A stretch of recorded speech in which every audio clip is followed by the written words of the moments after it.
ফেসে এরকম একটা গ্লো পেতে চাও? চিন্তা নেই, খুব সহজে জাস্ট দুটো স্টেপে বাড়িতে বসেই এটা অ্যাচিভ করতে পারো। আমরা রোজ এত প্রোডাক্ট ফেসে অ্যাপ্লাই করি, এত মেকআপ, সেই জন্য ফেস ক্লিন আপটা খুব একটা ইম্পর্টেন্ট পার্ট।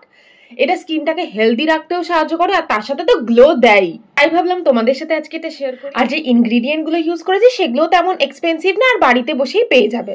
তো চলো আর বেশি দেরি না করে আজকের ভিডিওটাকে খুব সুন্দর করে শুরু করা যাক। প্রথমেই 1 চামচ টক দই আর তার সাথে মিশিয়েছি কফি পাউডার। ওই 2 টাকার যে কফির স্যাশে গুলো হয় ওরকম একটা স্যাশে নিয়ে নিয়েছিলাম। আর তার সাথে অ্যাড করেছি কিছুটা চিনির গুঁড়ো। এই তিনটাকে ভালো করে মিক্স করে তৈরি হয়ে গেল আমার একটা জেন্টল স্ক্রাবার। পুরো ফেসে এটাকে অ্যাপ্লাই করে প্রায় 5 থেকে 6 মিনিট মতো এটাকে ভালো করে ম্যাসাজ করেছি। কফি আর চিনির গুঁড়ো দুটোই কিন্তু ওই দইটার সাথে যখন মিক্স হবে তখন আর ওই হার্শ গুঁড়ো গুঁড়ো ব্যাপারটা থাকবে না। এটা স্কিনটাকে রেজুভিনেট করবে, স্মুথ করবে আর ডেড স্কিন সেলস গুলোকে সরিয়ে দেবে। আমার যেহেতু টি জোনটা ব্ল্যাক হেড হোয়াইট হেড যে প্রবলেম আছে, তো নাকের সাইডে চিন এরিয়ায় খুব ভালো করে এটাকে অ্যাপ্লাই করে নিয়েছি। তারপর এটা কিছুক্ষণ ফেসে থাকতে দিয়ে নর্মাল জল দিয়ে মুখ ধুয়ে নেব। দেখতে পাবে স্কিনটা কতটা স্মুথ হয়ে গেল। এরপর আসা যাক স্টেপ 2 এর প্রিপারেশন নিয়ে।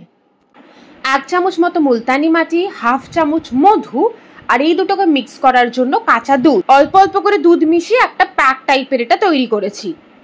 যাতে মুলতানি মাটি স্কিনটাকে খুব একটা ড্রাই না করে দিতে পারে সেই জন্যই এখানে মধু ইউজ করেছি।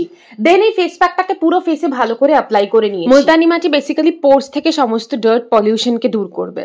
এই প্যাকটাকে কিন্তু মোটেই পুরোপুরি শুকোতে দেওয়া যাবে না। মোটামুটি যখন 60% মতো ড্রাই হয়ে যাবে সেই অবস্থায় নর্মাল জল দিয়ে মুখটাকে ধুয়ে নেবে। Then you will see the magic. ব্রণ তো কমে যাবে এক্সপেক্ট করতে পারি না, বাট পুরো ফেসটা একটা ক্লিন ক্যানভাস হয়ে যাবে। তো আজকের জন্য এই ভিডিওটাই। খুব তাড়াতাড়ি আবার একটা নতুন ভিডিও নিয়ে তোমাদের সবার সাথে দেখা হচ্ছে। INTL, it's never too late. Bye for today.